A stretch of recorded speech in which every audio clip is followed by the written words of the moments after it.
Oi, gente. O senador Randolfo Rodrigues participou do Roda Viva e, retomando uma tradição aqui do canal, eu vou fazer uma análise das falas dele nessa participação. A participação de excelente qualidade que ele teve e nós vamos relembrar aqui algumas falas e fazer uma análise, né? A conversa teve um primeiro momento muito interessante quando ele enfatizou muito que a vacinação ela poderia ter acontecido muito antes e que aconteceu uma omissão de responder a 41 e-mails da Pfizer por parte do governo federal. Isso é muito interessante porque caracteriza de fato uma omissão em um momento de pandemia. Né? Então, e esse tipo de omissão é uma omissão, obviamente, criminosa. Acho que a colocação do senador é absolutamente precisa. Né? Quando foi tocado o tema da narrativa bolsonarista sobre os governadores e os prefeitos, a resposta do senador também foi muito boa.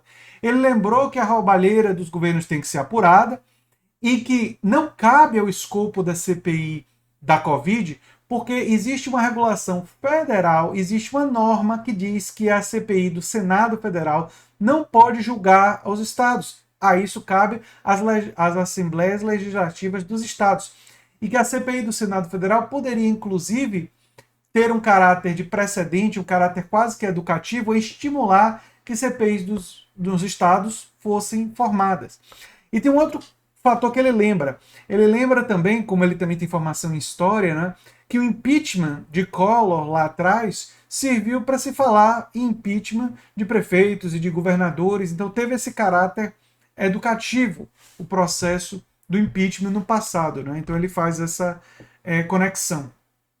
Ele faz uma coisa que a gente aqui já fez no canal e já ressaltou, nem todo mundo talvez tenha percebido ou prestado atenção, mas enfim, isso é coisa de quem está no YouTube sabe que esse tipo de coisa acontece, mas ele ressaltou a importância de relembrar a diferença entre as manifestações promovidas pelo Bolsonaro e as manifestações do dia 29. Eu expressei aqui no canal que não me parecia ser necessariamente a melhor estratégia, mas obviamente, enquanto as manifestações de Bolsonaro era muito comum ver pessoas sem máscaras, manifestações do dia 29, quase todo mundo estava de máscara e máscaras foram distribuídas, enquanto nas manifestações, nas aglomerações bolsonaristas, você tinha grande quantidade de pessoas reunidas e ninguém incentivando para que existisse distanciamento social. Nas manifestações do dia 29, aconteceu uma ênfase constante para que as pessoas estivessem distanciadas, se formaram inclusive filas para haver o distanciamento. E uma coisa, a única coisa que une de fato as duas manifestações é o fato de que ambas foram provocadas pelo Jair Bolsonaro. Uma foi provocadas, que eram de apoio a ele, provocadas porque ele incentivou, convocou.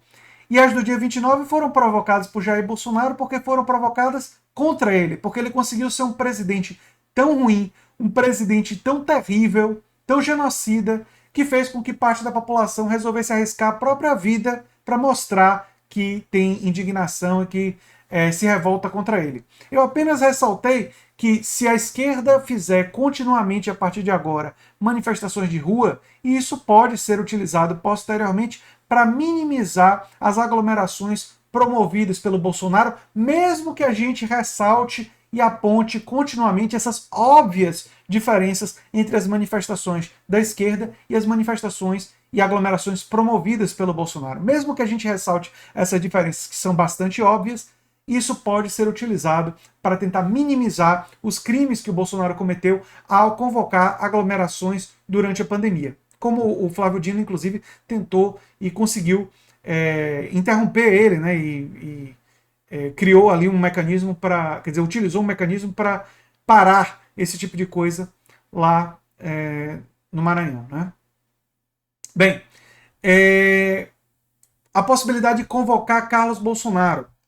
Tem esse momento, o Randolfo Rodrigues ele faz uma distinção muito clara, em que ele gostaria muito de convocar o Carlos Bolsonaro, que ele obviamente abomina o Carlos Bolsonaro, entende que o papel dele é terrível, mas ele não vê ainda elementos para fazer isso que apareceram na pandemia. Então ele diferencia o posicionamento dele pessoal com os elementos que, eu não sei se jurídico é a palavra correta, mas os elementos produzidos pela pandemia para justificar uma convocação do Carlos Bolsonaro.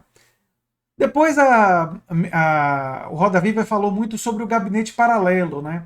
E o Randolfo Rodrigues ele deu uma resposta muito boa quando questionado se o gabinete paralelo não iria eximir ou retirar a responsabilidade do presidente. Ele diz não, se ficar provado que o presidente da República também era o presidente do gabinete paralelo, que ele estava conduzindo esse gabinete paralelo em suas negociações na área de saúde para que ele reproduzisse as suas posições. Nesse caso, o presidente da República se torna mais responsável. Eu achei essa resposta do Randolfo Rodrigues muito boa também nesse episódio, né?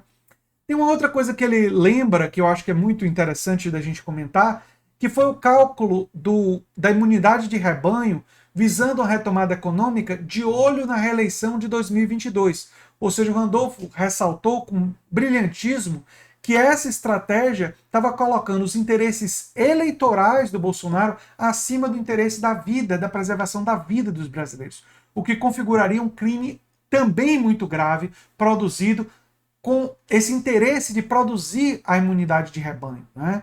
Então, essa foi uma colocação que eu achei muito boa do Randolfo Rodrigues.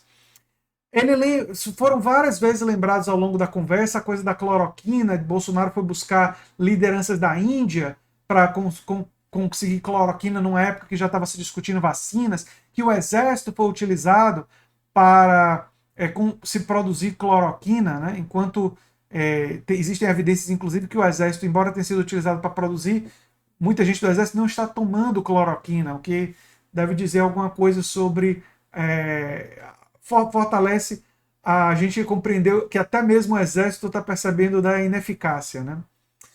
Sobre os resultados da CPI e para onde ela vai, ele disse que a CPI só existe por causa da omissão do Augusto Aras, o Procurador-Geral da República, e que os resultados iriam para o Aras. Ele fica numa esperança que me parece, sinceramente, uma esperança ingênua, talvez seja uma palavra muito dura, mas uma esperança pouco realista, né? De achar que o Aras pode se redimir no final e tal. Essa parte eu achei que ele foi, enfim, otimista demais. Vamos ser generosos com o Randolfo Rodrigues, que está tendo um papel excelente, né? Excelente. Mas ela também pode ir para o presidente da Câmara, Arthur Lira, eu acho que vai ignorar, né? E até para o Tribunal de Haia, no caso de genocídio, né? É claro que, como ele bem lembrou, pressão política pode contribuir para uma mudança nessa configuração, né? Nos encaminhamentos, né? Embora nesse momento pareça improvável que essas pessoas citadas, que são, a maioria delas, aliados, o Augusto Aras foi indicado pelo Bolsonaro, o Arthur Lira é aliado do Bolsonaro, o Pacheco ainda age como aliado, mesmo que ele tenha lembrado que quando a pandemia começou, o Pacheco teve uma postura independente, não ficou servil ao Bolsonaro e por isso entrou em desgraça para os bolsonaristas e passou a ser ofendido. Apesar disso, o Pacheco não se tornou um inimigo do Bolsonaro, simplesmente teve uma atitude minimamente republicana diante da CPI. Né? Foi isso que ele lembrou. Tem uma conversa muito interessante sobre o desmonte da Lava Jato, e aí o senador destaca que não é só a Lava Jato que tem seus problemas, seus equívocos, né? Mas sim um desmonte de todo o aparelho, todos os mecanismos de combate à corrupção. Então, um governo que se diz combater a corrupção, na verdade, o que ele combateu foram os mecanismos de combate à corrupção. E aí fica muito fácil dizer que pouca corrupção foi descoberta quando você destruiu aqueles que faziam a investigação. Né? Foi isso que esse governo fez. Também uma observação que eu achei de muita qualidade do Randolfo Rodrigues, né? Teve uma conversa breve sobre o Pazuello, né? E tem uma fala do Randolfo Rodrigues sobre o Pazuello que eu achei muito interessante. Ele disse que o Pazuello ter cometido aquela infração de ter ido sem máscara, depois de ter defendido máscara, e ter ido para uma manifestação pública quando ele já é um general da ativa, o que é um delito, é uma infração do regulamento do Exército, é um absurdo, né? Era não só o Pazuello, mas o Bolsonaro testando a lealdade do Exército, para ver se o Exército processaria o Pazuello, faria investigação. E sob pressão, o Exército acabou fazendo. Mas o que significa que você precisa pressionar o Exército, o que significa que tem muita gente ainda no Exército que parece relutante em ir contra Bolsonaro. O que preocupa. É uma preocupação.